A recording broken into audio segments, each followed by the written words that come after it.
All right, office hours, problem solving. Let's do this. I have too many problems. Uh, uh, yeah.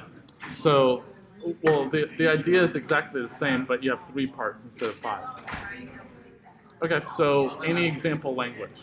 Guys.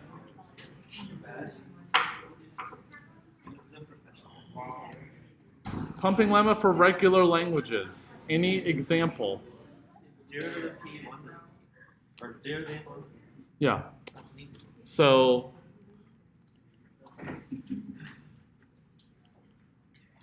So I want to make something kind of clear. What about that language as is? That's not irregular. Good. Because it doesn't have How many strings are in that language I just wrote? None. Assume n is a fixed constant. N, 1. There's only 1 string. So what can I say about that language? It's regular. It's regular. Because it's finite. Good. But if I say where n is any integer at least 0, then that's not regular. Okay? So be very careful on the restrictions for the strings. Yeah. So what if it was just again, I'm like curiosity. What if it was n was less than or equal to some fixed number like 50? Okay. Would it be the same situation? So if n is at most 50, how many strings are in this language? A finite number. So be very careful about this. Okay. Yeah. What about how about n is at most 50 or n is at least 10 to the 10 to the 100? No, n is at least. Well, it's the result, it's the language that we had to start with, and we took away a finite number of strings. Could we now have a regular language? No. So this is not regular either, because we only took a finite number of strings away. So be very careful about the restrictions for the strings. Okay? Well, did you want to see this language or? Professor, we know that it's regular when there's an upper band, but it's not regular when it just keeps going. Yeah, because if you pick your constant to be whatever's guaranteed by the pumping lemma and that very large number, then you can still pump out. Okay? Yeah. Okay. Did you want to see a proof of this or? Okay. How about let's do it for this modified one. So, prove L is not. This language is context free, but let's prove it's not regular. So, we'll make one small change. Make sure our P constant is large enough. Yeah. Assume L is, then what can I now say? Exists a constant P for L. Well, what is the prototypical string I should pick? Yeah, so choose W equals 0 to the P, 1 to the P. Do I know that that string's in the language? No, I don't know that. So what can I do? Yeah. Well, it may be the case that this pumping constant P is way larger than 10 to the 10 to the 100. But I need to guarantee it's at least that much. So let's choose R to be the maximum of P and 10 to the 10 to the 100. So therefore, I guarantee my constant P is large enough, and so therefore my string's in the language. Okay? So that's a common technique to do. Like the one where we proved that primes wasn't regular, wasn't context-free, we made our constant be the next prime at least P plus something. But we needed to guarantee it was large enough and in the language. Okay. Would it have been enough just to say that P would be, well, no, because it has to follow the 50 constraint. Well, I could, for example, ignore this part and say 0 to the P plus 10 to the 10 to the 100, and then 1 P plus 10 to the 10 to the 100. Either way is totally fine. I was gonna say, couldn't you, with like setting your constraints, have it like choose R to be P greater than or equal to 10 to the 100, then I realized that you have one for 50. Well, yeah, it's just I don't know what this constant P is, but by saying it's the maximum of these two things, I know it's at least that large number and is guaranteed by the pumping lemma, which I need both of those. But let's progress with this string, for example. All right, well, what are the possible decompositions for proving it's not regular? Well, let's see. Where could I possibly pump? In only the zeros. Okay, so only decomps have x equals, let's say, a zeros, y is b zeros, and z is, oh boy, it's 0 to the p minus a minus b plus 10 to the 100, 1 p plus 10 to the 10 to the 100. Okay, it's almost exactly the same proof, but we have a whole bunch more zeros and ones written-wise than we had before. Okay, well, how can I pump? Any choice?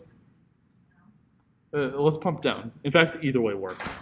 So pump down to I equals 0. So at the end of the day, what string will I have? Or, for example, how many zeros will I have? Not one less. Oh, I'll have how many less?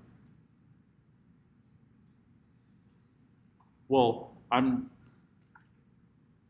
let's see. So if I have x, y to the 0, z, which is xz, that is 0 to the p minus a, oh no, it's a to start with.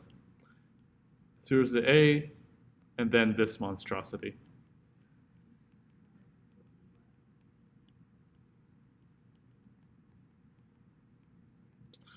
Well, how many zeros will I have now?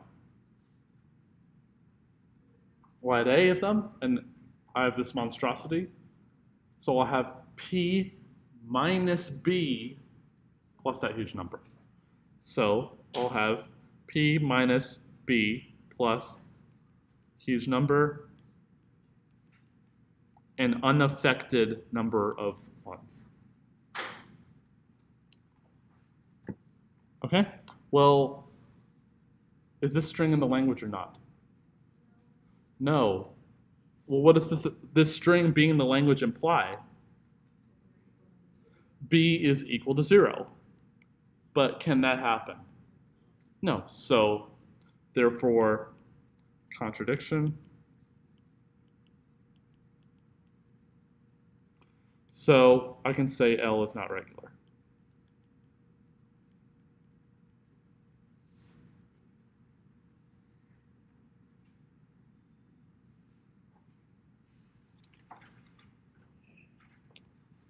What if this language is context-free, but for example, if I happen to ask that L is not regular and then also prove that L is not context-free, to prove the not regular part, what do you need to do? If I prove it's not context-free, is it regular? No. So could I just say it's not context-free by the next part? Yeah. So if I happen to ask, prove that L is not regular, and then prove L is not context-free, Which part should you do? Should you do both? Only do context free.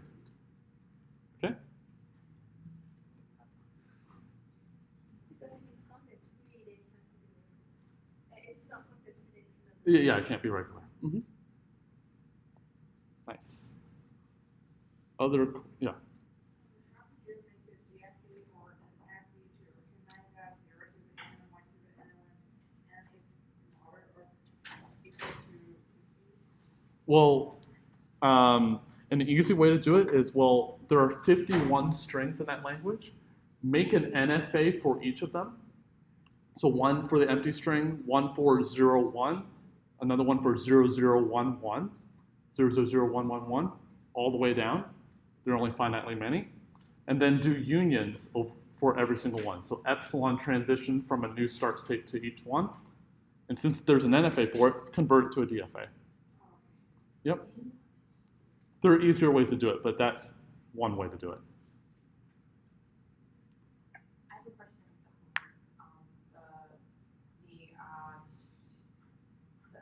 what is it called? The game one. Roller Coaster Tycoon.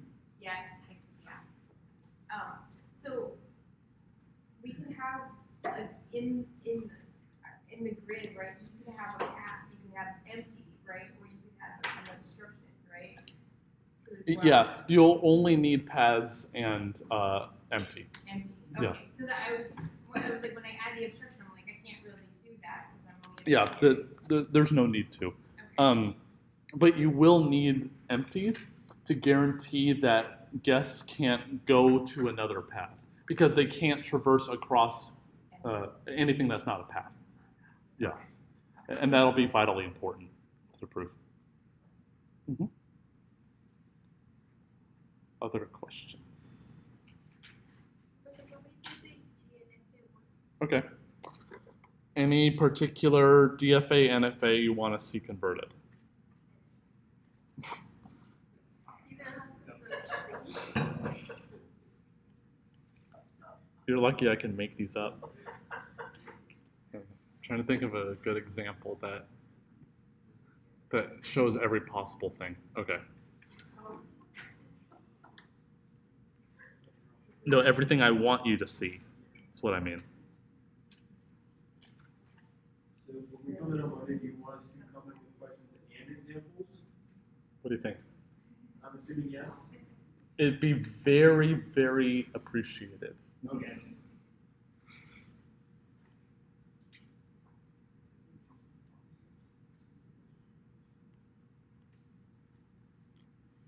Okay, I think that's sufficiently complicated. Okay, well, here's NFA. If I want to convert this to a regular expression, what should I do? Convert it to a GNFA. Okay, so I'm going to do a different color. How do I do that? New start state. Good. Excellent. So I'm going to call it QS for start. How does it connect to the rest of the machine? Epsilon transitions in. Sweet. Now what? New final state. Good.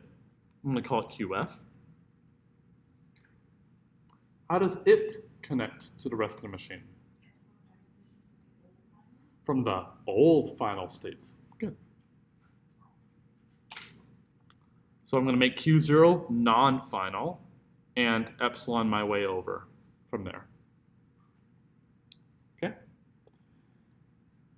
Now what? What do we got to do? We got to rip the states. Okay. Any choice as to what state to rip? Q2. Okay. So that's fine. So let's rip Q2. So I'm going to make it easy on myself and copy everything. Okay, I'm going to do a different color for it. So I'm going to delete Q2.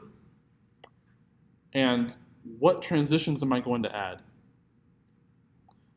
What? Oh no. Yeah. Well, let's see. How many ways are there into originally Q2 from somewhere else? 1. How many ways out are there? 2. So how many transitions am I going to add? 2. Good. Well, Q1, to get to Q2, what did we read? Nothing, yep. Is there a loop on Q2? Yep, there was an A there. So how do I depict that? A star. And then to get back to Q1, what did we read? B. So the final transition to add is A star B. Sweet. So I can delete that B transition because we don't need it anymore. There's an existing transition. Yep, there's an existing transition, so we union with it. And formally, every pair of states has an empty set transition. But if you union anything with the empty set, that is whatever you unioned it with. Okay, so do we have another one to add? Yeah, from where to where? Q0 to 1? 1 to 0. Yep. On what? A star A. Good.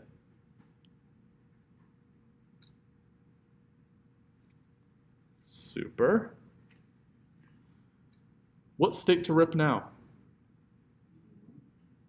Q1. Perfectly good choice. So let's put it in green. Let's rip Q1. So Q1 went away. How many ways are there into originally Q1? 1. How many ways out? 1. So how many transitions am I going to add? 1. From where to where? Yeah, so a self loop on Q0. And what is the string that, the regex, sorry, that's going to be on that self loop? Yep. A, B union A star B, star, good. Then what? A star A. I'm just putting parentheses on it because it's not wrong to add more parentheses. And since that was the only transition we needed to add, now I can get rid of all this. What state to rip now? Yeah, the only one we can rip. Fine. Let's do brown. So it's pretty obvious that I'm going to only have one transition to QF. And what's going to be on that transition? Well, there's only one way into Q0 and one way out. So what did we read to get to Q0? Nothing. Any loop on Q0? Yep. So it's A, B union A star B star A star A star, good, on the whole thing. Sweet. From 0 to F, what did we read? Nothing. There we go. Are we done? No. No. What else do we need to do? Say the answer is that. Good. So the regex is A, B union A star B star A star A star. Super. Any questions about that? Any other questions? Do you have like a straight line where we go versus like regular context-free cycle? I didn't hear the first part, sorry. You have a straight line where you go through regular context-free. A string of mine? Or like Oh, of where you say whether it's regular context free or, okay, Like practice for the first example. okay. Any example that you have? What should you bring on Monday? Because specific examples I can help you with, but then if I come up with examples, it might not help you in the way that you want it to. So if you have examples, it's very helpful. How about this one?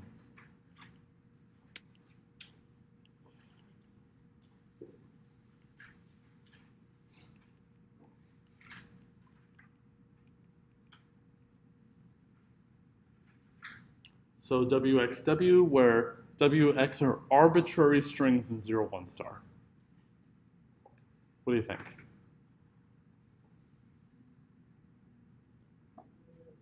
Did we show that it was not, well, a version of it earlier was not context free?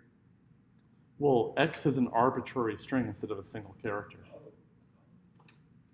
It would be empty string, right? It actually would be empty string. Yeah, but what else could be the empty string? W. Could X range over every single string? Yes. Yeah. So this language contains 0, 1 star. So it's regular. Yeah. Because if I set W to be the empty string in both cases, then X ranges over every single string.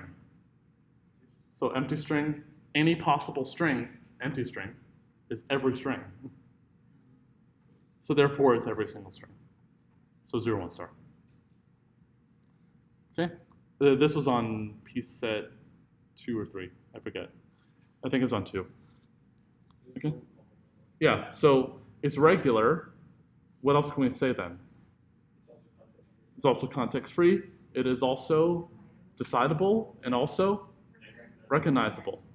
Is it finite? No. Good. I mean, unless you're a finitist, in which you believe there's no such thing as infinity, but I hope don't. That's the thing? Yeah, that's the thing. Don't believe that until after the final exam. But what about, there's so many different types of infinities too, like large infinities. I know. What are these people? I know. Okay. It's just all abstract math, and no one really cares. Old black people. Yeah. Oh, I was thinking that flat. Yeah. How about this one?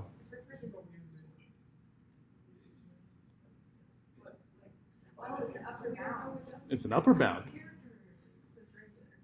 It's definitely regular, but can we say any more? Well, if it's regular, you can say it's context. Yeah, we can say that, but anything other than that we can say. It's finite, right? Because there are only finitely many strings. If we only said it was finite, does that imply it's regular? Yep. So therefore, we're good. What if I replaced it with at least?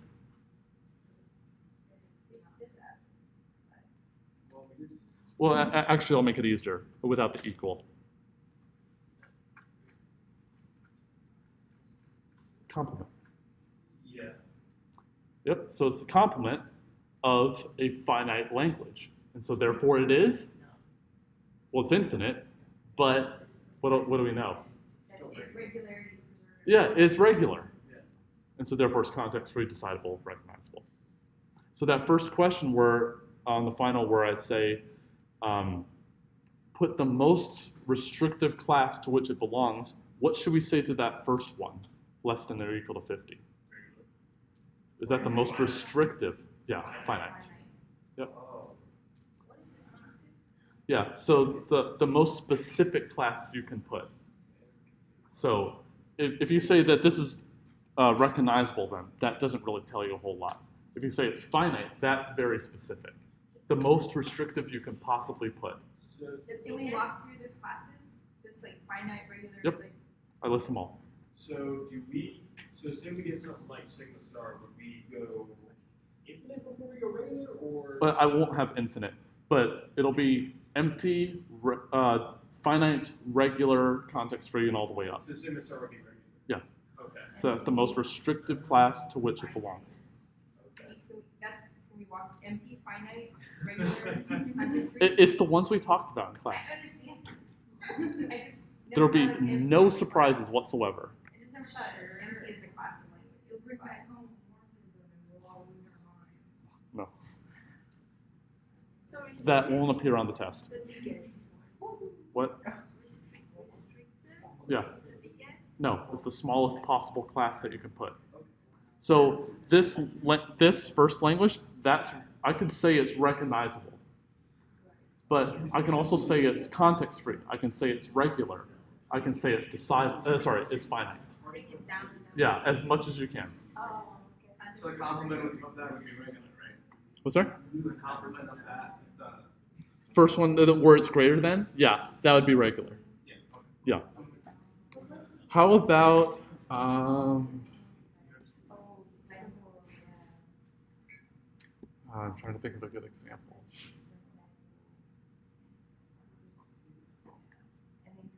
Okay. So this one will seem a little weird, but think about it for a second.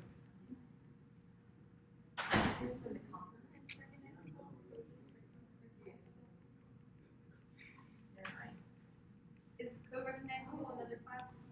Yeah, so I didn't explicitly say co-recognizable, but that is a valid class to talk about. Yeah. Just enumerating the Yeah. classes. Yeah. So it's recognizable. Yes, on the test. Yeah. All right. How about this one? ADFA, which is a language, intersect infinite DFA, which is also a language. So it's something. So think about the definitions of the languages here. What is ADFA defined to be? Well, no, what are the strings in the language look like? Machine with a string. Such that M's a DFA, I don't care. It won't actually matter. What is an infinite DFA? Just a machine. Ah. Such that conditions. What's in the intersection of these two? Can any string represent a machine in a string and only a machine? No.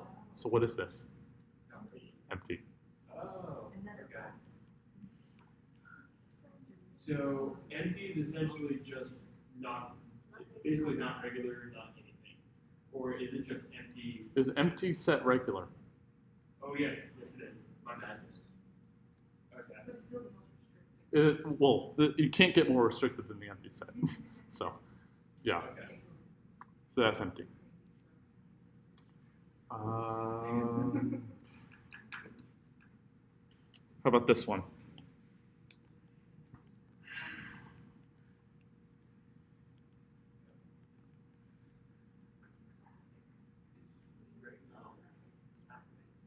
It's not regular. It's not context-free. Well, it is recognizable. Is it decidable?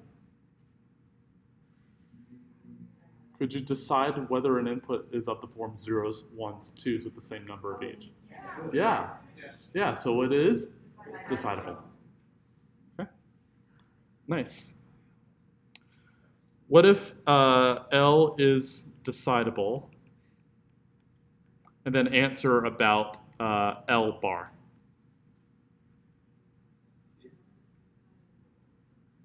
Oh, and L bar is decidable. L bar is decidable. Would that be the most restricted? Yeah, it's the most restricted because we can't say anything else about it.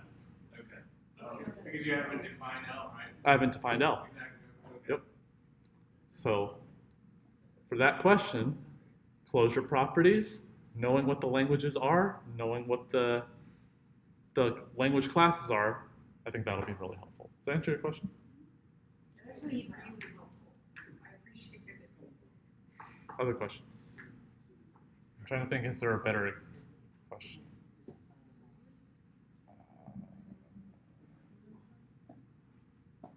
Oh, okay, this one. How about EQ CFG bar? Is EQ CFG decidable? No. No. What about deciding, so we can't decide the complement either. So this is not decidable. But could this be recognizable? Yes. Well, so what is the problem here? we have to decide whether two CFGs have non-equal language. So how could I recognize that? We proved that in our recitation. Oh, we proved in the recitation, but say it again. You basically run two machines, right? And then the input is, if one, it's in one and not in the other, then you accept. Yep. For all inputs of strings. Yep. So I just loop over strings in order and just test both CFGs on them. If they differ in answer, they have different languages. So if they really do have different languages, I can just figure that out in a finite amount of time. But if they have the same language, I'll run forever. But it's not in that language. What else do we need to make sure of, other than that they have this different languages? What about strings that aren't of the correct format? Oh, Could I decide that? we can have not correct format. If it's not of the form grammar,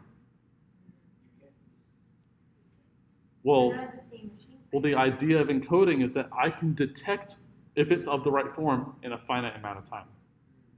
So remember, when you're dealing with these problems that have encodings, if you look at the complement, they have strings that aren't of the right form. So just something to watch out for.